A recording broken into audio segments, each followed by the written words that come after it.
अस्सलामुअलैकुम, welcome to my YouTube channel learning with Zee.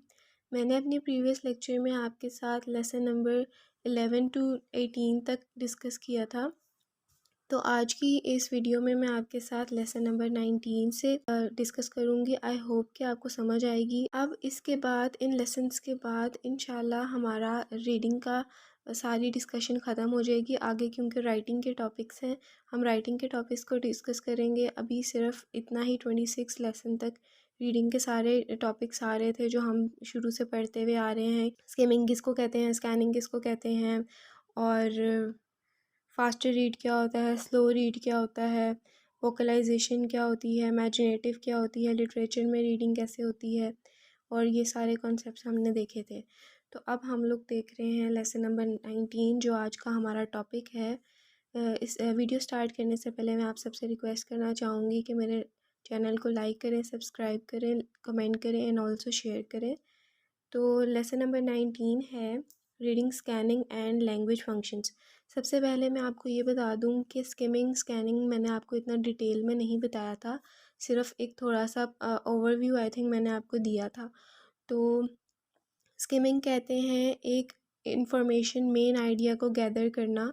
Like आप कुछ ज़्यादा नहीं पढ़ रहे हो, आपने सिर्फ आपको जो इम्पोर्टेंट इन्फॉर्मेशन चाहिए, मेन आइडिया चाहिए। लाइक हम एक समरी नावल पढ़ते हैं तो उसकी जो समरी होगी वो स्किमिंग, उसको स्किमिंग कह सकते हैं।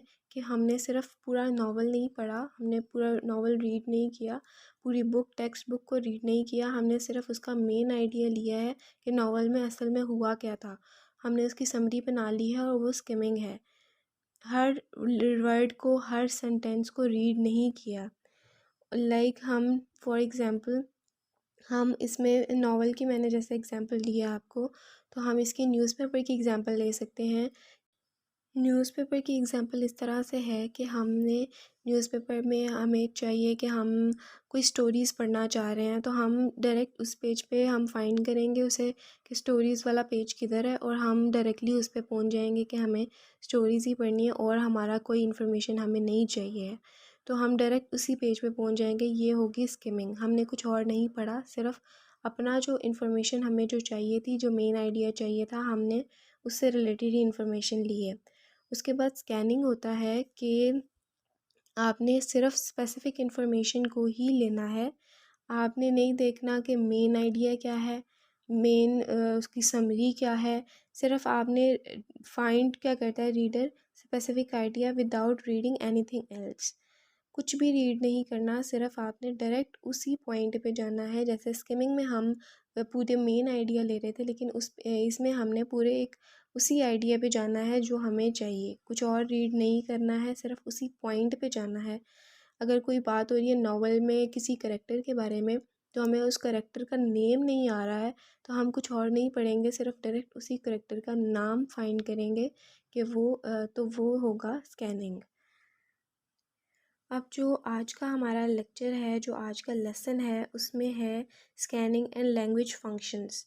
तो इसमें हम क्या पढ़ने हैं, मेमोरी। लास्ट लेक्चर में आपको मेमोरी बताया था मैंने कि कंप्यूटर की एक मेमोरी होती है जिसमें हम हर चीज़ को स्टोर कर सकते हैं, लॉन्ग टाइम के लिए भी, शॉर्ट टाइम के लिए भी। तो आज हमने टाइप्स पढ़नी है मेमोरी की।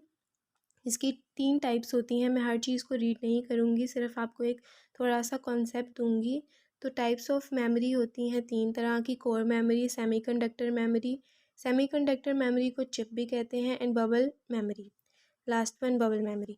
तो फर्स्ट पे आ जाता है हमारा कोर मेमोरी। कोर मेमोरी को मैग्नेटिक मेमोरी भी कहा जाता है। कंप्यूटर में सबसे ज़्यादा इसको इस्तेमाल किया जाता है। It is very use to store data. Computer में इसको सबसे ज़्यादा यूज़ किया जाता है डाटा को स्टोर करने के लिए। इसका जो मटेरियल है वो मैग्नेट से बना है। डाटा को मैग्नेट के थ्रू सेव किया जाता है इसमें, और परमानेंटली सेव किया जाता है, परमानेंटली स्टोर किया जाता है। Core is a circular ring of ferrite material. वही बात कि एक कोर है, वो एक सर्कुलर रिंग की तरह है, सर्कल की तरह है, और उसको मैग्नेटिक उसमें मटेरियल यूज़ हो रहा है, फेराइट मटेरियल यूज़ हो रहा है। कोर को एंटी क्लॉकवाइज भी मूव किया जा सकता है और क्लॉकवाइज भी मूव किया जाता है। इसमें जो डाटा होता है 0 और 1 बिट वाइज डाटा को स्टोर किया जाता है इसमें। और लाइक जैसे हार्ड डिस्क होती है उसका क्लॉकवाइज भी होता है और एंटी क्लॉकवाइज भी होता है, और इस ये नॉन वोलेटाइल भी कहते हैं इसे, क्योंकि ये परमानेंटली स्टोर करती है डाटा को। लॉन्ग टर्म स्टोरेज के लिए इसको लोग यूज़ करते हैं और कंप्यूटर में बहुत ज़्यादा यूज़ की जाती है। तो ये हमारा कोर था जो मैग्नेटिक मेमोरी भी जिसको कहते हैं, और सारा मैंने आपको बताया कि इसकी डिटेल कि इसको इसमें डाटा परमानेंटली स्टोर होता है और लंबे तक अरसे के लिए इसको यूज़ किया जाता है। एक सर्कुलर रिंग होती है, इसकी शेप जो होती है वो सर्कुलर रिंग की जैसी होती है, जिसमें मैग्नेटिक मटेरियल यूज़ किया जाता है और डाटा भी उसका मैग्नेटिक के थ्रू ही सेव किया जाता है। तो ये हमारी हो गई कोर। उसके बाद दूसरी है सेमीकंडक्टर। सेमीकंडक्टर मेमोरी जो होती है, it is a digital electronics data storage device. Digital means कि ये हमारे डाटा को डिजिटली स्टोर करती है कंप्यूटर में। जैसे हम इसकी एग्जांपल ले सकते हैं कंप्यूटर मेमोरी। कंप्यूटर मेमोरी क्या करती है, हमारे डाटा को डिजिटली स्टोर करती है और हमें वर्ड्स जो होते हैं उसके ट्रांसलेट करके दिखाती है। अपनी ट्रांसलेशन अपनी लैंग्वेज के थ्रू नज़र आती है, लेकिन वो जो हमारा डाटा है उसको डिजिटली स्टोर करती है। अब इसके सेमीकंडक्टर के टू पार्ट्स हैं। ये तो मैंने आपको बता दिया, ये हमारे डाटा को डिजिटली स्टोर करती है। तो इसके दो पार्ट्स हैं, एक मैग्नेटिक है एंड एक ऑप्टिकल है। तो मैग्नेटिक तो मैंने आपको बता दिया कि वो मैग्नेट्स होते हैं, उसके अंदर कोर जो होती है उसके मैग्नेट के थ्रू हमारा डाटा सेव करती है। लेकिन एक और है इसमें ऑप्टिकल, लाइक जैसे ऑप्टिकल की एग्जांपल अगर मैं आपको दूं तो सीडी। आप अपने माइंड में सीडी को रखें कि सीडी जो होती है वो फ्लैट होती है, राउंड होती है, पोर्टेबल होती है, उसको हम कहीं भी जाके यूज़ कर सकते हैं। तो पोर्टेबल का मीन्स है कि हम उसको उतार के किसी और के फ़ोन में किसी और के सॉरी लैपटॉप में कंप्यूटर में हम उसको लगा के सीडी को देख सकते हैं। और सीडी का जो डाटा है वो लेज़र लाइट की मदद से उसमें सेव किया जाता है। लास्ट मेमोरी है बबल मेमोरी। ये सबसे ज़्यादा यूज़ नहीं हुई, आजकल भी नहीं यूज़ होती आई थिंक, और मतलब कि ये शॉर्ट टाइम के लिए आई थी और मतलब ख़त्म हो गई है, इसका कोई यूज़ नहीं है, इतना नाम भी नहीं सुनता कोई भी। तो नाम भी नहीं इसका सुना हुआ इतना। तो बबल मेमोरी है, नॉन वॉलेटाइल मेमोरी है, इसमें जो भी डाटा सेव होता है, जो भी स्टोर किया जाता है वो परमानेंटली स्टोर होता है। उसको लॉन्ग टर्म के लिए भी यूज़ किया जा सकता है। मतलब कि आप ये ले लें कि ये स्मॉल एरिया के लिए है। अगर आपने कोई 2 MB की 4 MB की स्मॉल अमाउंट ऑफ डाटा इसमें स्टोर हो सकता है, थोड़ा सा डाटा, मतलब कि इतना ज़्यादा डाटा नहीं स्टोर हो सकता, लेकिन ये नॉन वॉलेटाइल होती है। तो इतनी इनफ है। अब है हमारे पास lesson number 20, reading classifying cause and effect relation. Classify करना है कि दो क्लासेस हैं हमारे पास, एक लार्ज है एक स्मॉल की एग्जांपल ले लेते हैं हम। तो लार्ज की जो भी चीज़ें होंगी वो लार्ज में आएंगी और स्मॉल की जो भी चीज़ें होंगी वो स्मॉल में आएंगी। तो एक तो ये क्लासिफाई कर देना है हमने, हर क्लास को दूसरी क्लास से सेपरेट कर देना। उसके बाद कॉज एंड इफेक्ट रिलेशन है, ये हमने डिस्कस करना है। तो सबसे पहले यहाँ पे हुआ है कि read about steps in problem solving. Problem solving कैसे करते हैं हम कंप्यूटर में। कंप्यूटर जो है वो एक मशीन है, आप सबको पता है। स्टेप नंबर 1 में हम क्या करते हैं कि प्रोग्रामर को सबसे पहले तो बताते हैं कि प्रॉब्लम हमारी है क्या, क्लियरली तौर पे बताते हैं। सेकंड पे हम प्रोग्रामर को फॉर्मुलेट करते हैं एल्गोरिदम के बारे में। उसके बाद प्रोग्रामर जो है वो ट्रांसलेट करता है एल्गोरिदम का, फ्लो चार्ट बनाता है कंप्यूटर प्रोग्राम में। उसके बाद 4 स्टेप पे हम क्या करते हैं कि पंच द प्रोग्राम और गिव द कोडिंग शीट्स। हम कोडिंग शीट्स देते हैं प्रोग्रामर को एल्गोरिदम बनाने के लिए, फ्लो चार्ट बनाने के लिए। 5 स्टेप में हम उसको टेस्ट करते हैं कि हाँ ये ठीक है या नहीं ठीक। उसके बाद 6 स्टेप पे हम लास्ट स्टेप पे क्या करते हैं कि हम अपने डाटा को ऐड कर देते हैं प्रोग्राम में, और जो है हमारा प्रॉब्लम जो है वो सॉल्व हो जाती है। तो इसको इतना आप एक दफ़ा पढ़ लेना खुद भी, मैंने इतना ज़्यादा नहीं पढ़ा, सिर्फ आपको थोड़ा सा फर्स्ट लाइन से पढ़ के आपको बता दिए। तो आप चाहें तो आप इसको पढ़ सकते हैं। वैसे तो आपको ये सबको पता ही होगा। नीचे हम देखते हैं focus on point, focus on cause and effect. Cause and effect का क्या मतलब है कि प्रॉब्लम सॉल्विंग में हमारा इफ़ेक्ट क्या था, हमारा सबसे पहले कॉज क्या था, वजूहात क्या थी प्रॉब्लम की। हम सबसे पहले हम लोग प्रॉब्लम जब हम फेस कर रहे होते हैं, हमने पहले वजूहात बतानी होती हैं, उसका कॉज बताना होता है कि ये क्यों हमें प्रॉब्लम हो रही है ये वाली, और कहाँ से आई है ये प्रॉब्लम। हम सारा पहले इसका जवाब देंगे। उसके बाद हम प्रॉब्लम को सॉल्व करने के स्टेप्स बताएंगे। उसके बाद हम लास्ट पे इफ़ेक्ट बताएंगे, यानी उसके रिज़ल्ट बताएंगे। तो इफ़ेक्ट को हम रिज़ल्ट भी कह सकते हैं। उसके बाद है क्लासिफाइंग। क्लासिफाइंग को यहाँ पे डीप बताया हुआ है कि जैसे मैंने आपको बताया था कि क्लासिफाई का मतलब होता है सेपरेट करना ऑब्जेक्ट्स को एक दूसरे के साथ। तो यहाँ पे एग्जांपल दी हुई है यहाँ पे एग्जांपल दी हुई है फ़िश एंड बर्ड्स की। अब फ़िश जो होती हैं वो पानी में रहती हैं और बर्ड्स जो होते हैं वो ट्रीज़ पे रहते हैं। तो मतलब ये दोनों सेपरेट क्लासेस हैं। इनको ये नहीं कह सकते कि फ़िश जो है वो बर्ड्स के साथ मिला दिया जाए या फिर बर्ड्स को फ़िश के साथ मिला दिया जाए, क्योंकि उन दोनों की क्लास डिफरेंट है। उसने पानी में रहना है और उसने ट्री पे रहना है। तो इन दोनों का सेपरेट का कॉन्सेप्ट है, ये दोनों सेपरेट क्लासेस हैं। तो ये होती है क्लासिफिकेशन के दोनों सेपरेट क्लासेस को कंबाइन नहीं करना, उनको अलग अलग कर देना, उनको सेपरेट कर देना।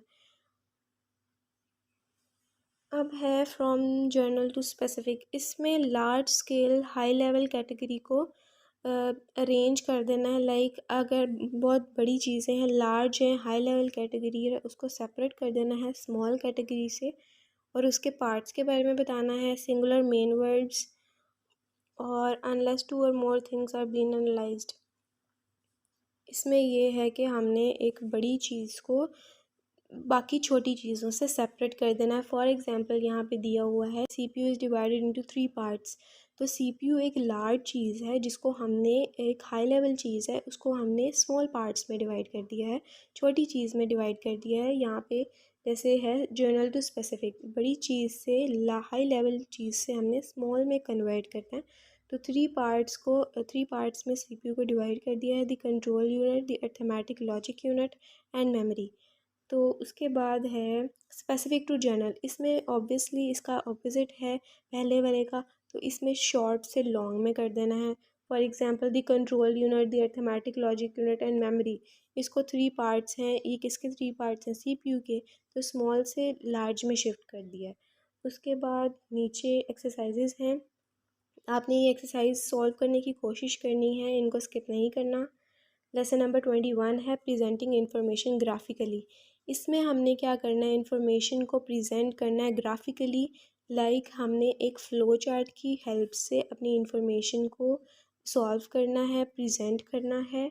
तो फ़्लो चार्ट क्या होता है? फ़्लो चार्ट कहते हैं कि आपने लाइन बाय लाइन यानी स्टेप बाय स्टेप आपने अपनी इंफॉर्मेशन को प्रेजेंट करना है। स्टार्ट आपने कहाँ से करना है फ़्लो चार्ट का, कि आपने सबसे पहले स्टार्ट की हेडिंग देनी है और एंड आपने कैसे करना है, आपने एंड पे स्टॉप की हेडिंग देनी है और बीच में सारी आपने इंफॉर्मेशन को देना है।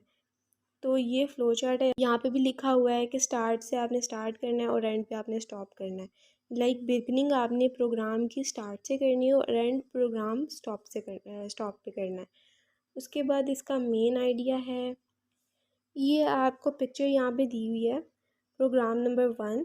तो ये आप देख सकते हैं कि स्टार्ट आपने प्रोग्राम का कैसे बिगनिंग करनी है, स्टार्ट, और फिर आपने अपनी इंफॉर्मेशन कैसे प्रेजेंट की हुई है और एंड पे आपने स्टॉप लिखना है। तो आप इसकी हेल्प से देख सकते हैं कि फ़्लो चार्ट को कैसे बनाना है, अपनी इंफॉर्मेशन कैसे आपने कन्वे करनी है। तो अब लेसन नंबर 22 है the compound complex writing sentence types. तो असल में इसमें हमने टाइप्स पढ़नी है सेंटेंसेस की। तो सेंटेंस किसको कहते हैं? सेंटेंस उसको कहते हैं जो कंप्लीट थॉट कन्वे करता है। इनकम्प्लीट थॉट कन्वे नहीं करता उसको सेंटेंस नहीं कहते। तो यहाँ पे टाइप्स हैं, 3 तरह की टाइप्स होती हैं सेंटेंस की, एक सिंपल, एक कॉम्प्लेक्स, एक कंपाउंड।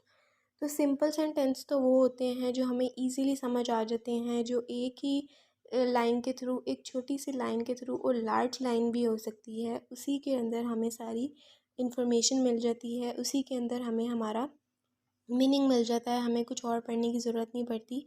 सिंपल सेंटेंस मीन्स कि एक कंप्लीट सेंटेंस के थ्रू हमें इंफॉर्मेशन मिल जाती है। कंपाउंड सेंटेंस कहते हैं जिसमें 2 इंडिपेंडेंट क्लोजेस होती हैं और वो कनेक्ट होती हैं एक दूसरे के साथ कंजंक्शंस के थ्रू। कंजंक्शंस कहते हैं बट को, एंड को, इस तरह की जो चीज़ें होती हैं जो बीच में एक दोनों का डिफरेंस ला दें, एक दोनों को दोनों 2 क्लोजेस को, 2 इंडिपेंडेंट क्लोजेस को जो चीज़ मिलाती है, जो चीज़ कनेक्ट करती है, लिंक करती है आपस में इन दोनों का, उसको कंजंक्शंस के थ्रू उसको कंपाउंड सेंटेंस कहते हैं। फॉर एग्ज़ाम्पल, अब मैं यहाँ पे दो इंडिपेंडेंट क्लोजेस बोलूँगी आपके सामने। इंडिपेंडेंस वो होती है जो एक कंप्लीट मीनिंग कन्वे नहीं करती, एक अधूरा मीनिंग कन्वे करती है।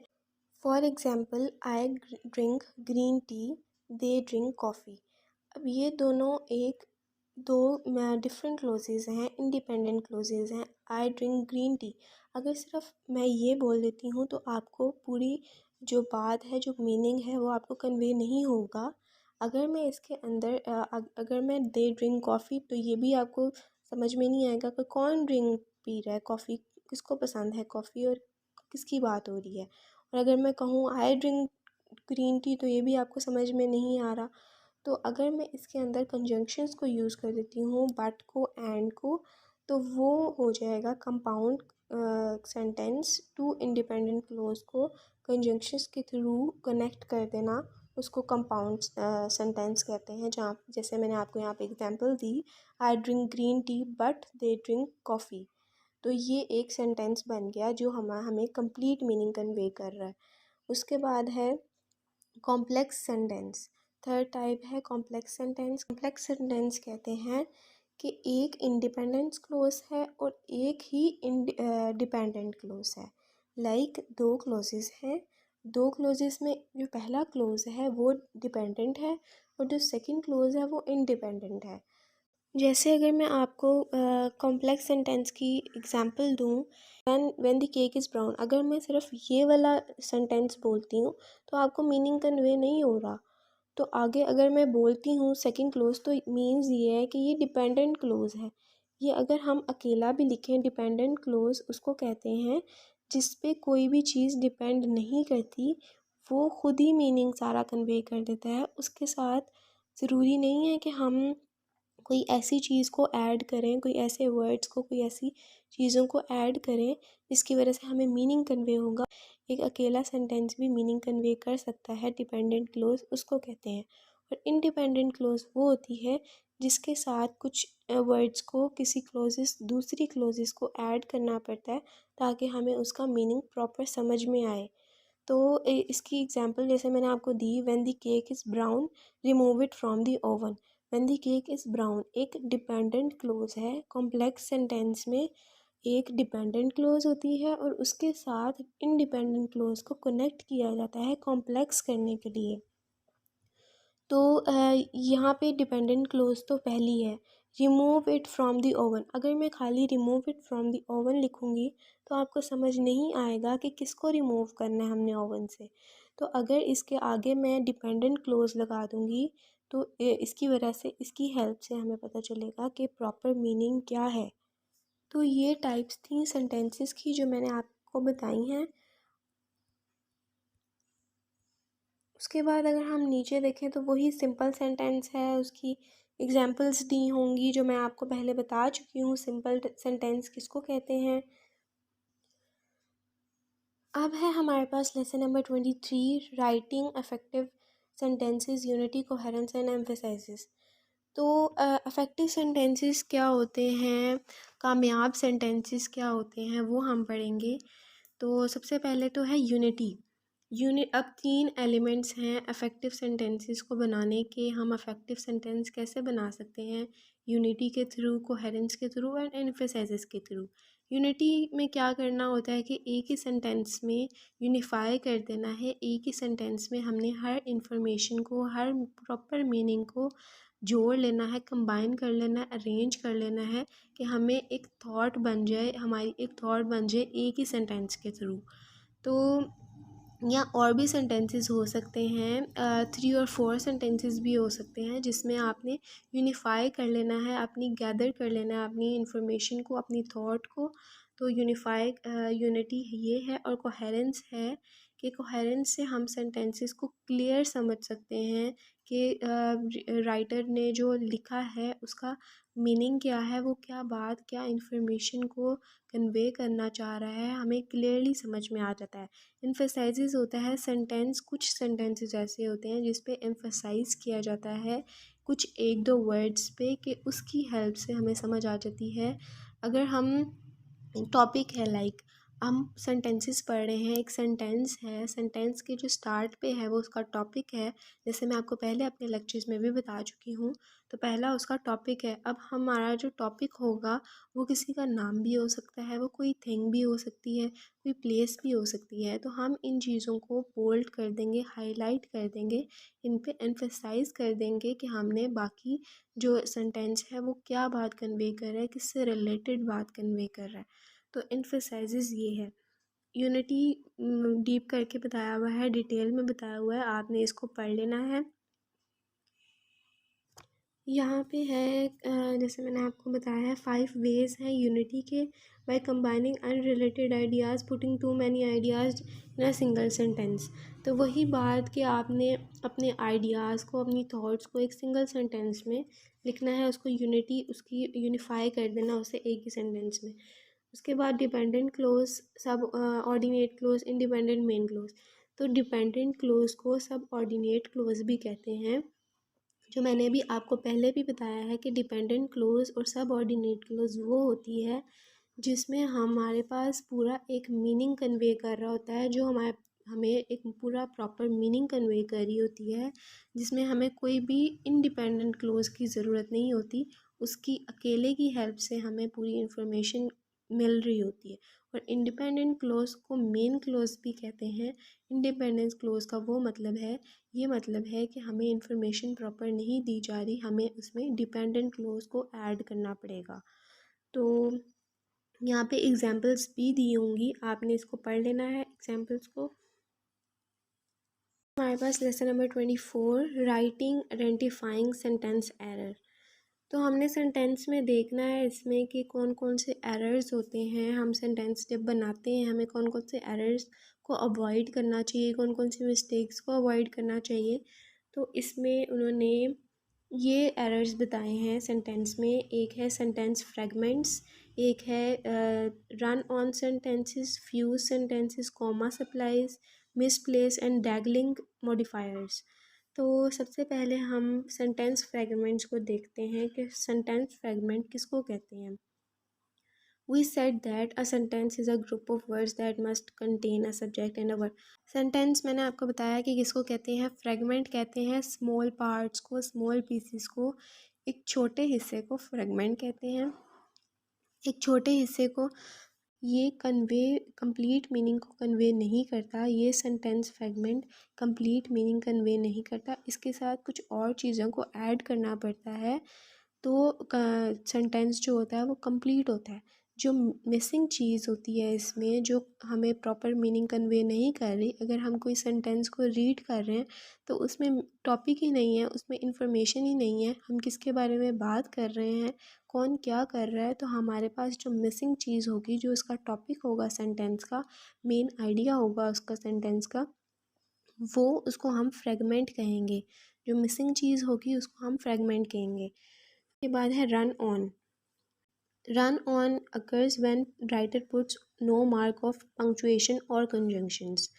लाइक टू क्लोजेस हैं आपके पास, दो क्लोजेस को जो बीच में हाफ करता है, जो कंबाइन करता है, कनेक्ट करता है पंक्चुएशन मार्क के थ्रू और कंजंक्शंस हम ऐड करते हैं। लेकिन रन ऑन सेंटेंस में कोई भी कंजंक्शंस, कोई भी पंक्चुएशन मार्क नहीं होता, ये दोनों क्लोजेस को सेपरेट नहीं कर सकता। जैसे मैंने एग्जांपल आपको दी थी, when the cake is brown remove it from the oven. तो ये दो क्लोजेस थे, इसको हमने कोई भी कंजंक्शंस इसमें यूज़ नहीं की, कोई भी पंक्चुएशन मार्क इसमें यूज़ नहीं किया, तो हमें प्रॉपर मीनिंग कन्वे नहीं हो रहा, हमें समझ नहीं आ रही, हमारा मीनिंग ही चेंज हो जाएगा। कंजंक्शंस जब हम अप्लाई करते हैं तो हमारा मीनिंग एक बन जाता है, हमें एक प्रॉपर मीनिंग कन्वे हो जाता है जब हम कंजंक्शंस अप्लाई करते हैं। तो सेंटेंस फ्रेगमेंट कहते हैं, जो मिसिंग चीज़ होती है सेंटेंस में उसको फ्रेगमेंट कहते हैं। रन ऑन सेंटेंस होते हैं जिसमें हम पंक्चुएशन मार्क को यूज़ नहीं करते, कंजंक्शंस को यूज़ नहीं करते, टू क्लॉजेस के दरमियान कंजंक्शंस को यूज़ नहीं करते, पंक्चुएशन मार्क को यूज़ नहीं करते, उसको रन ऑन सेंटेंसेस कहते हैं, जिससे मीनिंग हमारा कन्वे नहीं हो सकता। अब है हमारे पास लेसन नंबर 25। इसमें हमने रिवाइज़ करना है सेंटेंस एरर को अगेन। सेंटेंस एरर मैंने आपको बताया है कि 4-5 यहाँ पे लेसन में बताए हुए हैं।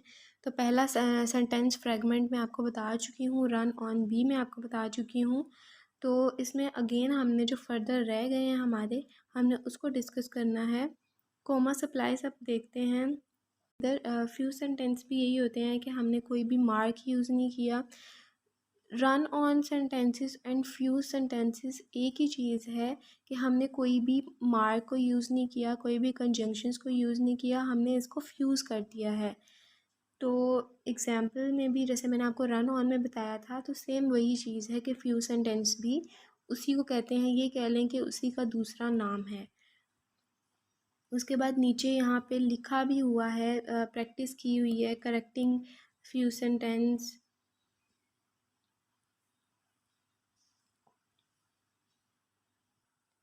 कोमा सप्लाइजेस कहते हैं कि हमने गलत जगह पे कोमा को यूज़ कर दिया है। कभी भी दो इंडिपेंडेंट क्लोजेस के दरमियान कोमा नहीं आता, तो हमने कोमा को सही वे में यूज़ करना है। जहाँ पे कोमा का यूज़ है, जहाँ पे कोमा चाहिए, हमें वहीं पे डालना है। समटाइम्स ऐसा होता है कि कोमा को गलत चीज़ों में ऐड कर देते हैं, गलत वर्ड्स में, गलत सेंटेंसेस के बीच में ऐड कर देते हैं, जिसकी वजह से मीनिंग चेंज हो जाता है। अब यहाँ पे क्या, यहाँ पे करेक्टिंग भी बताई हुई है। अगर कोई हमें एरर बता रहे हैं सेंटेंस के, तो यहाँ पे नीचे करेक्टिंग भी बताई हुई है कि हम कैसे इसको करेक्ट कर सकते हैं। तो कॉमा सप्लाइज को हम ऐसे करेक्ट कर सकते हैं कि हम सही जगह पे उसका कॉमा प्लेस करेंगे। हमने कॉमा सप्लाइज एरर यही है कि गलत जगह पे कॉमा को लगा देते हैं, लेकिन करेक्ट में हम ये करेंगे कि हमने सही जगह पे उसको कॉमा को यूज़ करना है। इंडिपेंडेंट क्लोजेस के मिड में कॉमा को यूज़ नहीं करते, तो हमने वहाँ पे नहीं करना।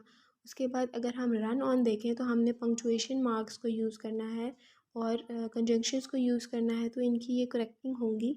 मिसप्लेस मॉडिफायर कहते हैं कि सेंटेंस में गलत जगह पे कोई वर्ड यूज़ हो गया है, तो उसको मिस्ड प्लेस, रॉन्ग जगह पे, एक गलत जगह पे कोई सेंटेंस आ गया है, कोई वर्ड यूज़ हो गया है, उसको मिस्ड प्लेस मॉडिफायर कहेंगे। या और एक है डैगलिंग मॉडिफायर। डैगलिंग मॉडिफायर होता है जिसमें सब्जेक्ट मिसिंग होता है, जिसमें वर्ब हमने लिखा है। डैगलिंग मॉडिफायर होता है जिसमें सब्जेक्ट मिसिंग होता है, और ये मोस्टली सिंपल सेंटेंसेस में आता है, क्योंकि वो शॉर्ट होते हैं, हमें मीनिंग सही से समझ में नहीं आता, तो उसको हम डैगलिंग सेंटेंस कहेंगे। जैसे यहाँ पे अगर मैं आपको एग्जांपल दूँ, यू गोइंग टू टाउन, तो हमें इसका सब्जेक्ट ही नहीं पता कि क्या मतलब है, क्या मीनिंग है, कौन सा टाउन है, कौन जा रहा है टाउन, तो हमें इसके आगे सब्जेक्ट ही नहीं पता है, हमें पता ही नहीं है किसके बारे में बात हो रही है, तो ये इनकम्प्लीट है, इसमें सब्जेक्ट मिसिंग है, तो ये डैगलिंग मॉडिफायर होगा। तो आज का हमारा लास्ट लेसन है lesson number 26, subject verb agreement. Subject verb agreement जो होता है वो एक सिंपल सेंटेंस में सब्जेक्ट भी होता है और एक वर्ब भी होता है। इन दोनों की हेल्प से एक सिंपल सेंटेंस बनता है। बाकी चीज़ें एडवर्ब एडजेक्टिव भी ऐड होते हैं, लेकिन हर सेंटेंस में ये दो चीज़ें लाजमी हैं कि होती हैं। सब्जेक्ट कहते हैं जो टॉपिक होता है सेंटेंस का, जो मज़मून होता है, जो आइडिया होता है, जो पर्सन होता है, थिंग होती है, प्लेस होती है, उसको सब्जेक्ट कहते हैं, जो सेंटेंस के स्टार्ट में आता है। और वर्ब कहते हैं जो एक्शन है, जो एक्शन प्ले कर रहा है, कोई प्लेस है तो वो एक्शन क्या प्ले कर रही है, जो पर्सन है वो क्या एक्शन प्ले कर रहा है, उसको वर्ब कहेंगे। तो सब्जेक्ट वर्ब एग्रीमेंट इस तरह से बनता है, स्मॉल सिंपल सेंटेंसेस में ये यूज़ होता है। तो इस पूरे चैप्टर में हमने यही देखना है, सब्जेक्ट वर्ब एग्रीमेंट और क्या प्रॉब्लम्स हैं। तो यहाँ पे लिखा हुआ है in other words a singular subject will take a singular verb. तो यही है कि सिंगुलर सब्जेक्ट होगा तो सिंगुलर वर्ब ही होगा, अगर प्लूरल सब्जेक्ट होगा तो प्लूरल वर्ब ही होगा। नीचे उन्होंने सिंगुलर प्लूरल दिया हुआ है। सिंगुलर कहते हैं एक चीज़ के लिए जो यूज़ होता है, प्लूरल कहते हैं जो ज़्यादा चीज़ों के लिए यूज़ होता है। तो इस पूरे चैप्टर में अगर आप रीड करेंगे तो आपको समझ में आएगा कि ये पूरा चैप्टर जो है वो सब्जेक्ट वर्ब एग्रीमेंट से ही रिलेटेड है, जो मैंने आपको थोड़ा सा कॉन्सेप्ट दे दिया है सब्जेक्ट वर्ब एग्रीमेंट किसको कहते हैं। तो आज के लिए इतना ही। आज हमारी सारी रीडिंग के सारी भी टॉपिक्स क्लियर हो गए हैं, समझ में आ गए हैं। इंशाल्लाह नेक्स्ट वीडियो में मैं आपको राइटिंग से रिलेटेड सारे टॉपिक्स करवाऊँगी, आपको सारे कॉन्सेप्ट दूंगी उनके, जैसे मैंने रीडिंग से रिलेटेड दिए हैं। आई होप कि आपको समझ में आया होगा, आपको अच्छी तरह से समझ में आया होगा। अल्लाह हाफिज़।